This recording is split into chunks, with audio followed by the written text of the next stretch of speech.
titi oh oh oh titi oh SOMPA FM and TV and market apa SOMPA dia sasiso many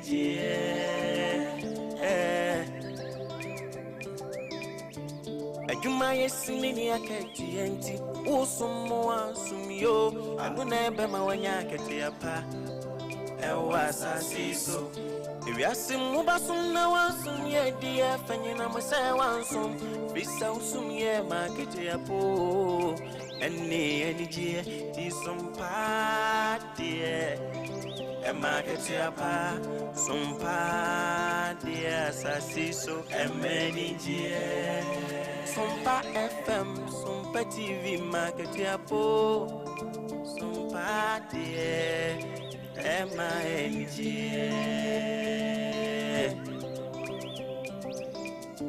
Dichimwa fidi ene to SOMPA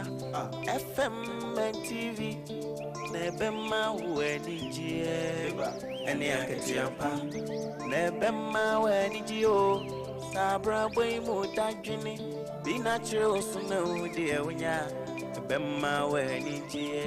na ketia panso kamu and market yapa our fidi in it to SOMPA FM and TV why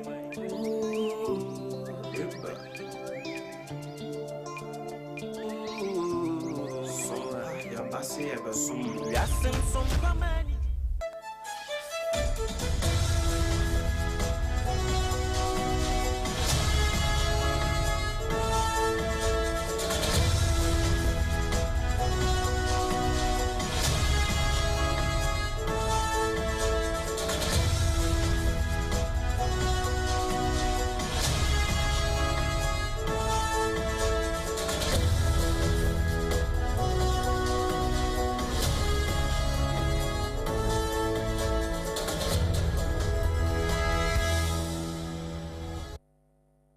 Ye no nsiano anopade fidue mu ha abo ekoba jese sempremo no nsia bremu kasebo de ade so mo SOMPA fie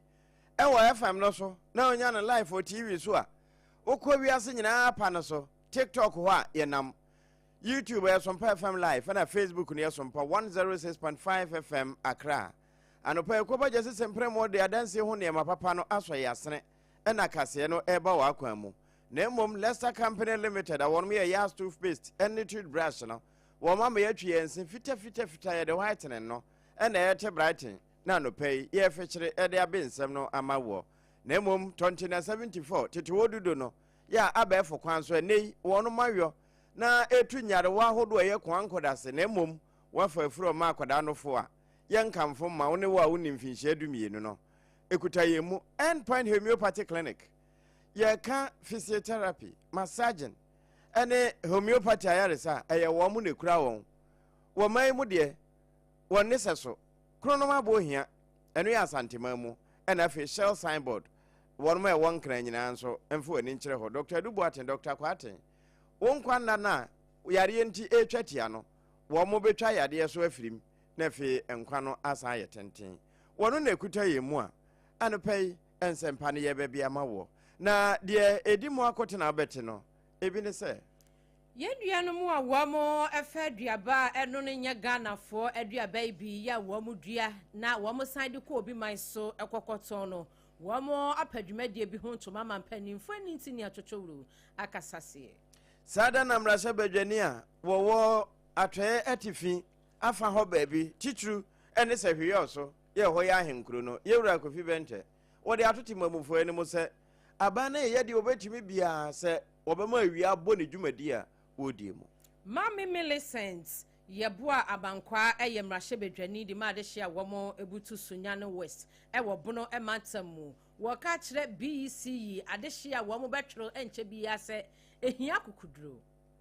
afe de oboso bono fam bono no yebekodo ma ahenkuro aja usu be ma mo aboboa no ewo do ma 100.7 na anopei de everywhere baby ne se doma ahena na ahena wono anso na ye adonte hene ena wotie mu se enkomo bi ne nam wono mo se ebiati nananom wonse do galamsey site a wo mo bobo saaje fudin na nokuri nim empanimfo a wo mo di dwuma e wo Doma Presbyterian Hospital wo mo na ebo Doma hene abashi dien adwuma e no ye ntia Strait of Hormuz abrochire nsam no ye wo Iran enkomo bi pie firi hoba de ensemo a anopei obete Abusia ene nsam no afoforo pina na yesi adwa ye de baba besom se anopa no nsia bremu na na kejesi no nsia bremu ekase ye hye ne so se ensami enya SOMPA 106.5 FM akra so nko a ena etena edwin ho mena e wasantema mu SOMPA 93.1 Kumasi Iko FM 100.9 wa musubutu Kumasi Adafopa Radio Paris France abochimemu ene yenuanom SOMPA nyina wa munyina afabi ya Kingdom 106.1 wa muso afabi 106.3 wa muso afabi na sada ena Kenesh Urban Radio so efa ensemi bi etopete Doma FM 100.7 wa muso fabi apesmakadi share moti enka ena no pay mimi din ABENA BADU ADEPA KWOFIE menembra triple man AGYA APPIAH APAM DADAA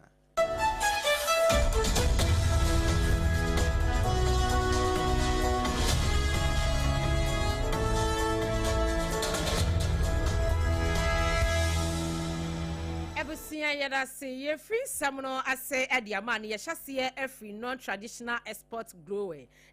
association womo efrafra enuaba ya no efri ye mamu ya womu duadua na eso aba na ye doso womu twa womu dia kobi maso akwakoton ene carrot yi eka wusase carrot enya ya dia cabbage nya ya dia afei lettuce ene dia ka ho nyina nya dia nso ye dua bi ewo memu ema empanimfo nso etimi ede kɔ amanfo amanso ekokoton wonu mpanimfo apadwumadie bi ho ntama na dwumadie na se no na CEO edema sa ekoi owura Francis Kwadwo Kwaten Arthur wogina simpie ni apaso eno odi to dwakire mu se wohwemu a wamo adwuma wonom eye no amane homene so yie pa na wode toto 2024 ho na wohwa sede wamo apagya wamo mu na opani Kwaten ekire mu se na wamo ahwehwemu kakra wamo ede ne magu nsane ni no wamo etimi a record 30.7% increment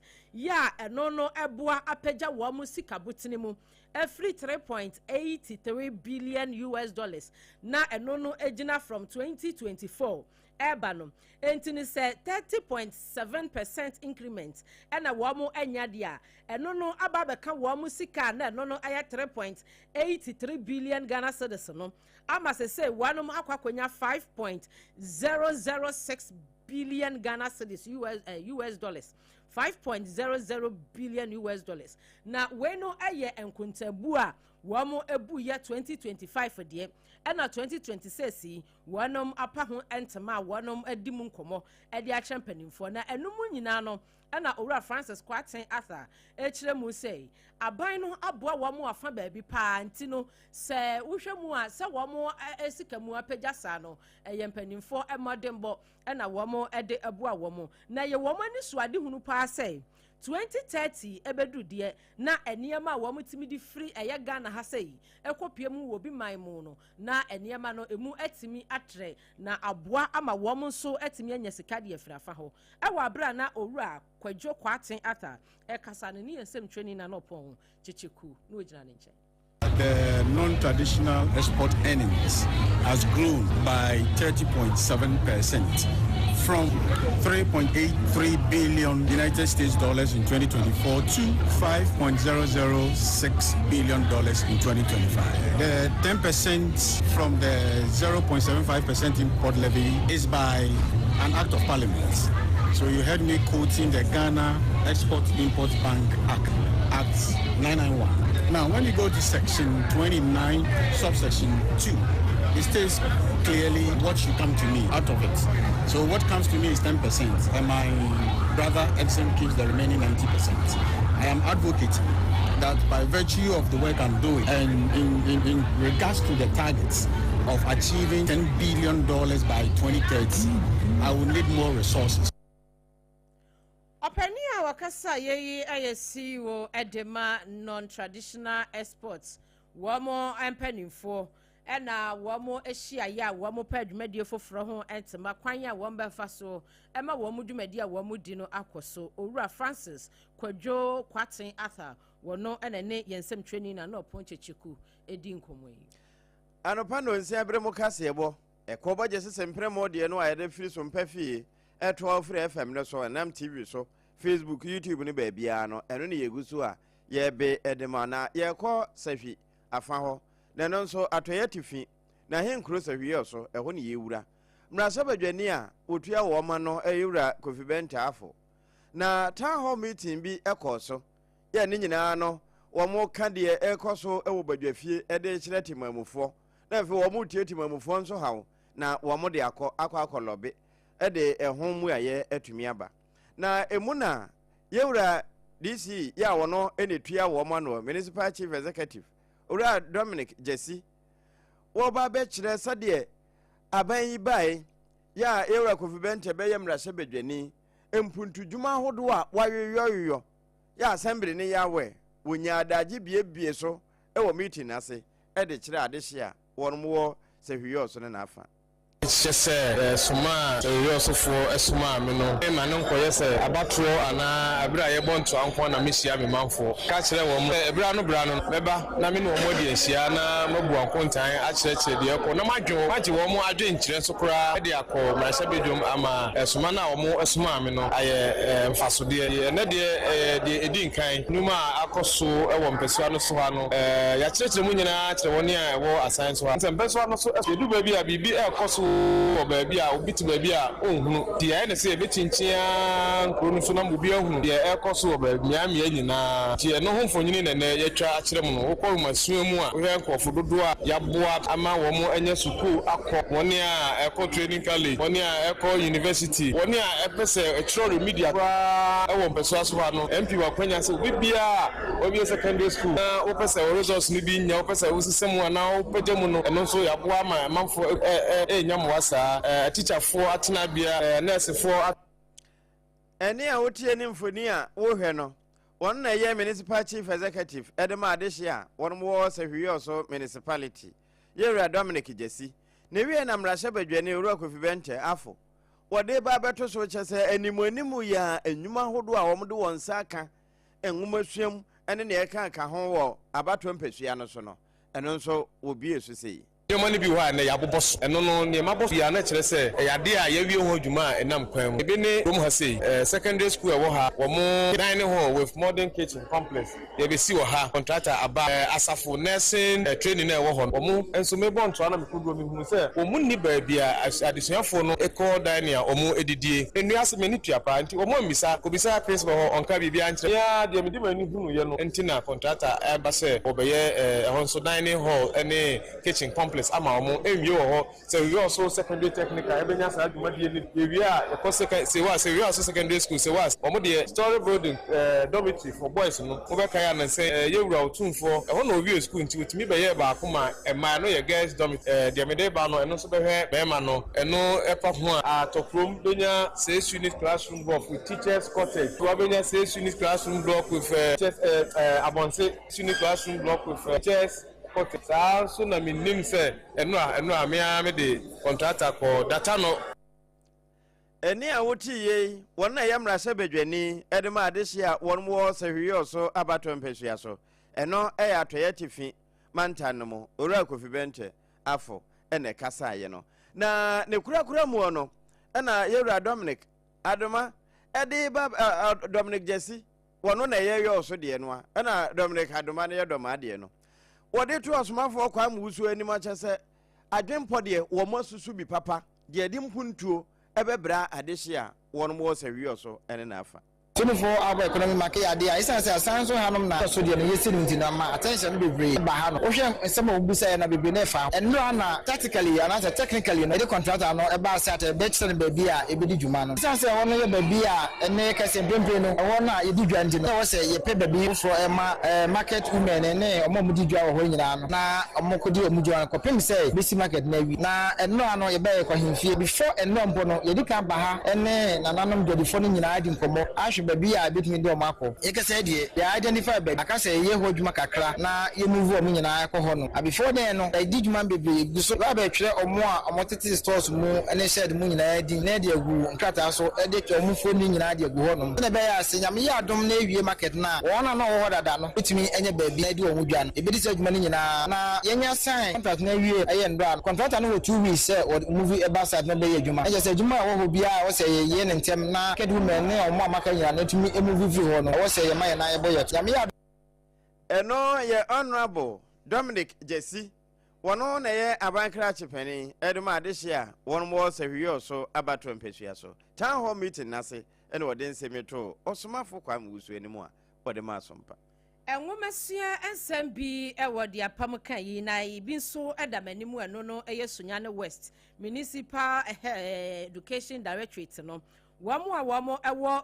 fiepre womo circuit no womo edidwumadie bi a hyehye so womo to din meet your candidate engagement na womo enimpanifo a womo ewo Sunyane West na womo nyina ebo anamon na womo ekohia yenuanom nkoma Nyankopon ya adomo a mebusumi ya di anim ya womo kwakotwero BEC ensohwe na Sunyane West emra hyebedwani Maame Millicent yeboa amankwa wotu emofra no afo ese ensohwe amokwa kwakotwere momfa kokuduro na munsua de enu ne betimi amama come out with flying colors na matimi atowa suku so akomanim tina man she at the circuit about her busy for mobile choice of the same she from teachers for issue na parents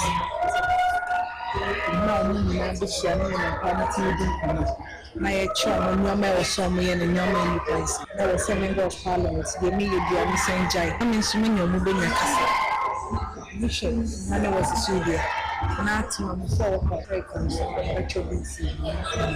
said dey na asubia me ya na for the asset to babe support you na see conference from na yet na mo so said the other woman so me na function we so we try baby na ye ban tight so people na ko bo mo bia ho no my important say we need to do our family to actually Sunyane West and so senior high school Maame Millicent yeboa amankwa eyemra hyebedwani edema adehia womo ewo Sunyane West abato empesua so no ne kasa ye esanse eye nwomesua mu nsem na eye Sunyane West Municipal Education Directorate no na organize dwumadi enti ewo fie play circuit no na opani a wono atu nwomesua no ano ewo afa ho owura Isa Bafo no ono so agina ho bi wono so tu emofra womo kwatwere bi si nso hwe efo ese womo ebeyidie yefre no ehu ani suro afri womu. What I said was that this is a program we've been doing for the past 6 years since I assumed office as Director of Education. We realized that because this is the first time that they are writing a national examination, the anxiety is very high among the candidates. Even the parents are not too set. So we designed this program to support the candidates who are going to write the exams and their parents. So on occasion like this, we invite the parents and we engage them on what the candidates should do before the examination, during the examination, and after the examination. We have our guidance and counsel coordinator who will counsel them on the examination. We have our head of supervision who took the parents through what they should do, the preparation they should support the children to do before the examination. So that is what we have done today. And we know that we have had a lot of support from our members, especially our member of parliament and all the stakeholders. Today, Nana was here and MPs also. And we know that with the support we have had so far, we don't have any serious challenge. But you know, it's a human institution, so we are still monitoring. Isa Bafo Sunyane West mesini no emu wono ne pani kwankyerefo a woda nwomahia ano na wono so ekasa ye e wo meet your candidate engagement ya wani mpanifo e wo afa ho edi ye na ensem yensem training na Agyeman Opampo wono ene to some ye abusua nana kojeje se ko je se mpremo kase ye bono anopa no nsia de eno ene ye be ma wo no adanse hu ne amanyina no papa ne wo na ne dwumadi a wodie ene no kuredie nti abasobo a wogegye de ese woni ense o ka kire wo man mu nso no wa yesa mframa ne nkura bata wo ba bia ene nti na mede na homa yi mawo saudi ebom na busa bia wo no won kire ne nkura bata ba bia nso ebo ne yepe 020 43 55 040 020 43 55 040 ko ba jese sempremo so won kran kuma se sunwane ehemfa ba bia ya na owo so na homa na fe wonu wakasa a kirew die ntia eda no wabo otirimu poso obesi nenso emfinhye apia aba besene kwa masese kura wo ya ko pension enso wuntimiye na wadomo Leicester Company Limited wom na ye ya toothpaste and toothbrush no boasen esiesie enumu ye ma oral hygiene no won saka ne pepepepepepe o ha munche mu wo ha enti ya no wa hye nso de enti a meka sa ne se hygienic enti se wo pese utiminya hygienic living abribia de a ya toothpaste ne brush na ahia ne bristles na brush no papa ne bia nya de prepare awosen echi nam no se nam no entintini na wawe amana keka osentem kura ebetimi ayi afiri ho ama ho ato ya no wa hye nso sa afi wo mo whitening wo mo total care wo mo herba ne nyina ya aza no soso enti ya na wapebi na adoma boa wo eboa mofrase empene de wono ma agi na awu ne nyina ne se aduasa no begu nanum ama otimi abobodo mpem 0501 619 588 wo nkran wa homa no wono ewo asante mantem nyina anye 0501 390 338 womo ahoma no pay wukuta yemu na tete hododo ya ne woma ye na abefo kwan so wo no mo hu se we de yensuo nanso wote ahaban ne pampan wom 2074 DH na womo de afra mu nentino FDA say amana ho de na akosoro kese enti yade bi ehhehye ho dokota atimi ehu na aka akyerew na ano aduro wunyaye no uhia 2074 enne beboawo esanse ABC immune nyina no na esen etu yade e friend se kwankro na se e ba bi eto nro bia 0246 073 498 womo ahoma no kanshi drug lane enye na Kolinak ho ana Aston Kumase eho nyina akwa wonse ka bi na mom homeopathy ayaresa no yenton na duro e drugstore na ase herbal shop bia aje wo wo makache enti na mekanfo endpoint homeopathy clinic e dia mawo Dr. Dubuate ne Dr. Kwatin ye adwuma wo ye adwuma da wo mre ho enti fa ya de kona wo mo screening ye hu ya de no wono mo wo lab technologist enye lab technician fo no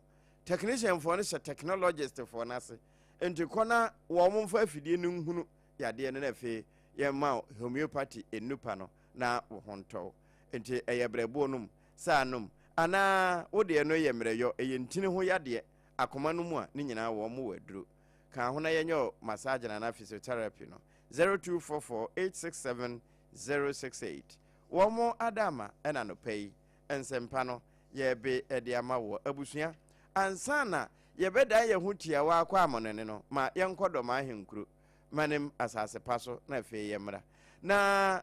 doma ahene na awono anso ena ya dontenhene ma de hia wo mo doma nanoma trankonwa wono akuro ya ena ukọ kiremasu ene na afa odi ne dwuma pa wo ho na nano abraho sem bi esi wo kiremasu nanso ma mabunu no woro mo hyehye kai tai ebroko kwan se wo mo maka enko kai ma nyina ye galamze bi atweneti wo ho na ekowie ye no wo mo de hye baako babunu okoti nananom wo nse do yes wo mo a ekwa akobra galamze no tax force of on the kotutu atuo na asema wo mo kan se osaje fo tax force awate won se wo mo enko bragadam sefo ene kodi se adwuma no na enam sa so ma wo mo bodo ma hini din pa anya asam ketwa ene enam so ma na nanso gi abo wakasa se sabi pani atifi ne ho akuma wonni pani nso adue ena wo anso ne pani no a ya ye kase due se osaje fo pa wo no wo abadaye na wo hu nipa mmobo obi mo yere kura pira na wo suma no ebesuma se wo mo nkotututu nkokum no ana de hye no kura bi anim na nya adaje ene berima ejawusu edi nkomo wono do ma 100.7 ene wodi ne djuma Sassing we see Jermasu, Nano, Yama, social media. Yahunina Yatinina, and Yano Creda said, You are Nana Bimbet Mas Money Passe, Benford to Kukum Yadishanum. By 7 Yabuya, Dia, what the Obeka. See the Nama go Conimo, Ye Yashimu, grab a few more Babiano, the Mafidiamfa, Nakuma, and to form my young Franco share would be said, bi na ayi nipa se mo koku nipa na ye be ye wura onye sanso da na nanom enye sada se ye be fatuo de ama bi se kono koku nipa ba asem na nya ba wi a bia be kan de te na nanom ye guso a ye hwehwe mu ti de be firi mu aba bia no ye na ya manfo ye bedim ti obi amfa na koma nto ne yem se be ya bia ko ka asem bi embenya asem bia ye nim the reason why asem no fa so e ba ye nti ye how bia na nanom kwa ye di ho ya ye papa ba nema ye hu social media ene nsema e kokọ ene de ho abinu esi kasa efa ye wura ose ade yo onye sa da de ho nipa ho si hia do ma hene si bu nipa si fa de ho ose ade yo bre no wase manipa o atima de manipa ba se bi wo ye panyina wo ye bola asem ni nyina ba ne be de asoa ene a wote ye wono na ye do ma ahene na wono nso na ye adonten hene nana nso gi abo no na wode a kire se nana wasajifo wase ade AGYA badu doctor ne ho so nsa abrobe wonyanya mfonso bi enti adehye no ensusu emubo ne din emfra saa abonefo semo a akoso no mo beri ma agya Doma FM na o ma yensa kansemi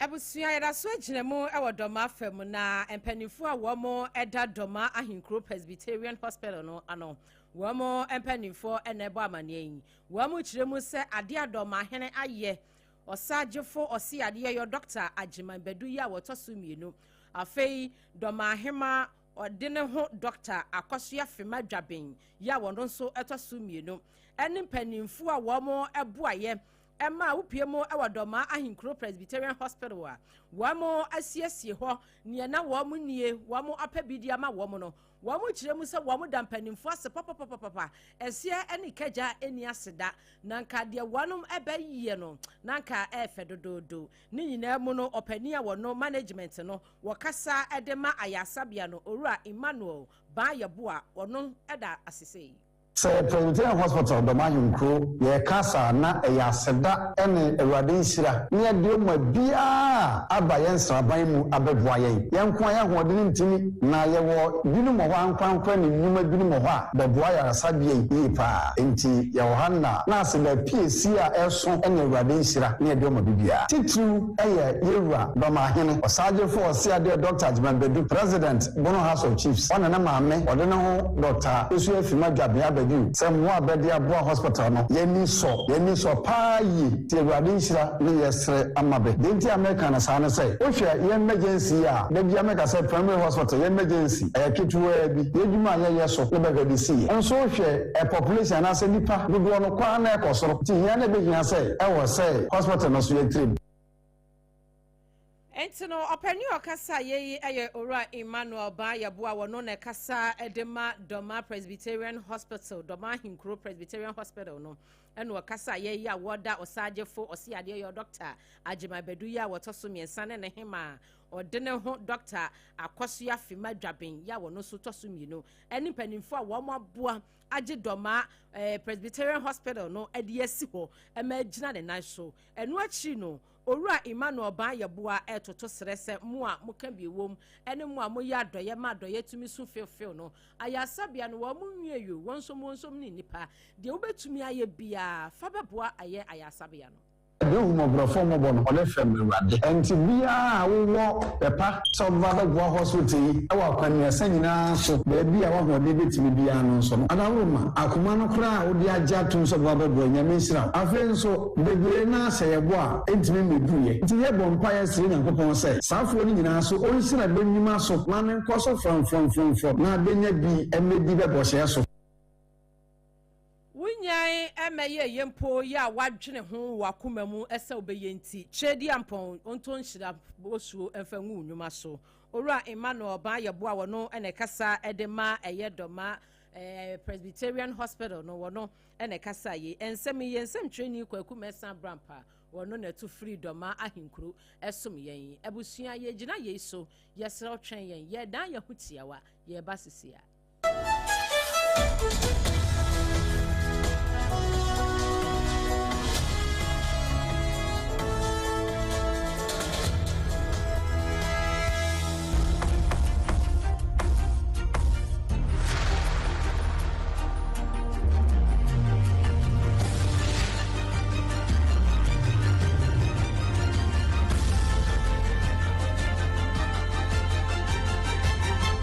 SOMPA TV.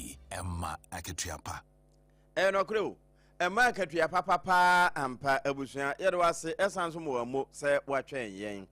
Ye kwakwa wiense no wa manone. Na ene ye do wura yiram mamu. Eja ebo eja wanya ba bedu. Na nsense de na America no wo mo ni abre pa ene Israel nyina kan wo mo adwena pam ho se wo mo ene kan akura wo ma kan so wo mo nyanwe asundwe no wo mo no ma no abua no ekwawie na Iran fo ayere se wo mo akwa ka chewa ne ma wo mbe kire pa se afi na wo ma kan to kwa chenye na so ni nyina mu no enchei ena America mampani be ka se Strait of Hormuz ho no wo mo mmie ntumo ma de hye wo mo so hye ma akoka enkwanti aho ntime mesene emma patrol bo ma fom na ebekoso ama yakuta ne denden mu se dia ene obebo kwan ato ba bia kwan nie na ene se wo mo kasa nyina no a na ase woni mpon ene ne vice president wo mo Lebanon ene adehye ni di nkomo ansa na no na wo mo akọ Islamabad nso akọ kasa kra ne no ene se die Iran for say wo mo nkomo bi a wo mo kodidi ye no nti se wo mate wo ho ase asomdwe aba wo mo bie pono natum ama wo bibia ne suhye ma akọ kankwantia ho ya nkakane no wo maka wo nto adwuma wo mo ayere no ene wo mo biem na mmom nyese wo mo biem kwa se tie bia mrabata ho e wo se wo mo nhyehyɛ no udi so na watimi anya ho so nsa abrobe atimi afem enti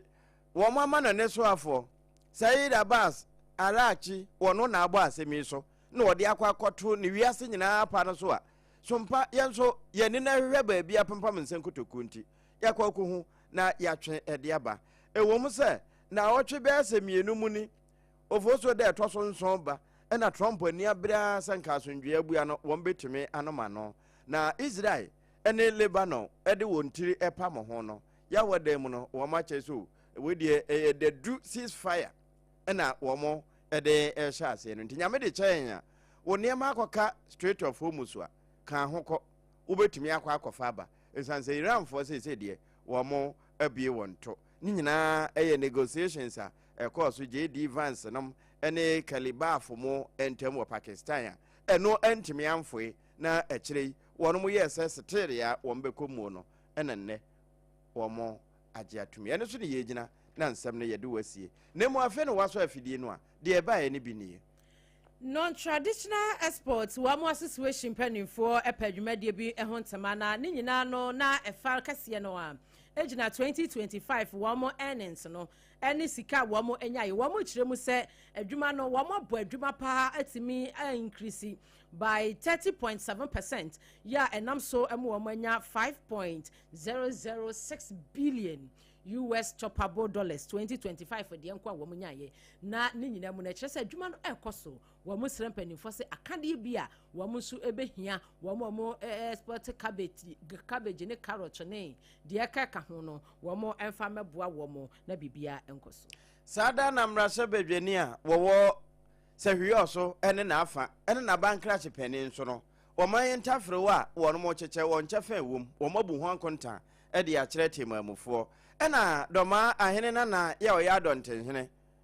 na nanso gi abo nso abebo so se na no de esi wo kire masu ya adehye bi bo osagefo din no munyine din frim na osagefo onyanya mfonso bia Sada and the Presbyterian Hospital no ewa doma ahinkuro empanimfo nso eda osagefo osiadia your doctor ABENA BADU ya wotoso emienu doma hene no na